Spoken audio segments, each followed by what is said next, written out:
आलुपिंगल ठारू कटक भुवनेश्वर जाइथिबा रास्ता मध्य 9टी पंचायत को दे जाइछि रास्ता साजिछि मरण जनता सेही रास्ता दे प्रतिदिन अनेक बड़ गाड़ी ठारू छोट गाड़ी हजार हजार जीवाआसिया करुथिबा बेले अन्य पटरे देखिया गले स्कूल छात्र छात्री ठारू अनेक व्यवसायी मध्य सेही रास्ता दे जीवाआसिया करती। आज सेही रास्ता साजिछि मरण जनता जहाकू नहीं स्थानीय लोक माने विभिन्न समय हटहटार शिकार होउछन्ती। एही समय रे सेही रास्ता दे जिलापाल ठारू आरंभ करी विभागीय अधिकारी माने मध्य जीवाआसिया करिथांती। नेता मंत्री ठारू आरंभ करी समस्त व्यवसायी जीवाआसिया करुथिबा बेले रास्ता जो मरण जनता पलटिछि कहार नजर पड़ुनी। आउ जहाकू नहीं स्थानीय लोक माने प्रतिक्रिया रखिछन्ती जे मरण जनता साजिथिबा रास्तार उद्धार केबे हेबो। तेबे आसंतु स्थानीय लोक मानक ठारू प्रतिक्रिया नेबा कोन रहिछि सेमानकर मत। आलिपिंगलरू पाटणिया मुंडिलो रास्ताटा जाइछि 9टा पंचायत लोक एपटे यातायात स्कूल पिला कहीं एमती है रास्ता 2 वर्ष है कम होता 2 वर्ष कम मरण जनता पलटि रास्ता ए स्कूल पिला जाऊना हाइवा बाली ट्रक नहीं जाऊँ बड़ 10 चकिया हाइवा सब रास्ता को नष्ट कर सारे प्रशासन को आम जन प्रशासन तार सुफल नहीं ये नई पानी जो आसला जिलापाल सब कलेक्टर तहसीलदार प्रशासन अधिकारी नेता भी सेपटे जीवाआसिया कर समय देखुं कि कहार दायित्व नहीं रास्ता उपरे रास्ता लोक जीवाआसिया कर पड़ुंट सब गाड़ी मोटर जाऊँपटे शह शह कि कहार दायित्व नहीं प्रशासन कटक भुवनेश्वर रास्ता एगुड़ा ना कटक भुवनेश्वर जाऊँगी 5,000 गाड़ी जीवाआसिया ये तो मरण जनता पलटि लोक जीवाआसिया कर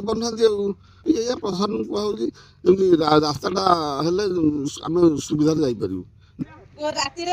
प्रतिदिन राति एक्सीडेंट ये वर्षा हेल्ले खाल पानी जमी जाऊँगी बस हाइवा एम जापर ना खाली पादरे जावाक भी कष्ट आई चलो केमी मनुष्य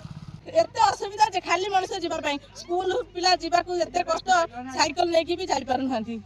खाली मनुष्य तो जापरि गाड़ी मोटर जीव कौन ये गोटे ट्राक्टर धक्का गोटे पिलार जीवन चलीगला एवं आज सकाଳେ गोटे बाइक वाला धक्का है तार गोटे बैग पड़ी पानी पड़गला सी गोटे ऑफिशियल जिनस नहीं जाऊला कौन ए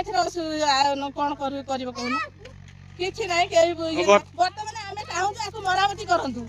मरामती ही करूँ आम पिला राति भी आम शोई पार्नु डेली डेली राति एक्सीडेंट आम राति शोथु जे धक्का है आम उठिकी पुणी दौड़ी आसिक उठेकी सिस्टम कर छाड़ू अंटिलू आसलु जो रास्ता बर्तमान होता से तो मरण जनता पलटि आम आसिया गाड़ी डेली एक्सीडेंट होती आपत्ति टे ध्यान दिंतु सरकार ध्यान दिंतु एठिकार एमएलए एठिकार प्रतिनिधि जो मैंने अच्छा ध्यान दिंतु रास्तार अति कदर्य रास्ता प्राय प्राय 50 खंड मौजार प्राय ये 50 रु अधिका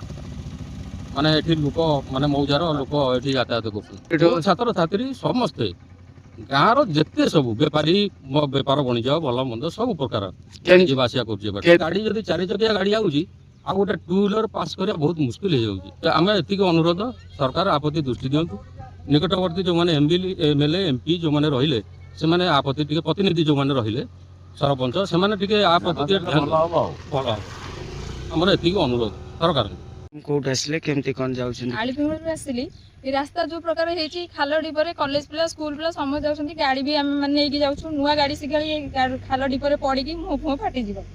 गाड़ी एमती आम जाउछु कटक भुवनेश्वर पर्यंत रास्ता जाइछि जो रास्तार काम हो नहीं ये रास्ता आछि आलिपिंगलरू पूरा डायरेक्ट आछि पूरा कटक भुवनेश्वर जहाँ पड़छि एठू एपट तो 4टा 5टा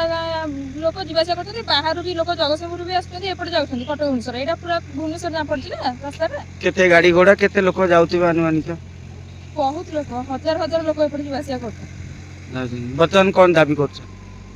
बर्तमान दाबी रास्ता काम करिया दाबी करछ हम आपण माने सुनिले स्थानीय लोक माने किभଳି भाबरे प्रतिक्रिया देइथिले एवं जीवाआसिया करुथिबा पथिक माने मध्य किभଳି असुविधार सम्मुखीन होउचंती तार मध्य सेमाने मध्य प्रतिक्रिया रखिचंती। तेबे देखिबार अछि एही रास्ता केबे निर्माण हेबो केबे जो मरण जनता साजिथिबा रास्ता प्रतिदिन दुर्घटना हेउथिबा रास्तार पुनरुद्धार केबे हेबो जहाकू चाहि बसचंती साधारण जनता आ एभଳି दुर्घटना घटुथिबा रास्ता को नहीं जेता गोटे प्रश्नवाची छिड़ा करथिबा बेले आमे जाइथिलु विभागीय अधिकारी सहित साक्षात करने हेले कार्यालय तांकर देखा न मिलला नथिला आ जहाकु नै साधारण एक प्रश्न उठुची तेबे विभागीय अधिकारी कहा छत्र छाया तले रहिसेंती काहेकि नजर पड़ुनी एभली मरण जनता साजिथिबा रास्ता उपरे तबे देखिबार अछि रास्तार केबे पुनरुद्धार करा जाउछि। जगतसिंहपुर संग्राम सिंह पटनायक स्वतंत्र ओडिशा लाइव।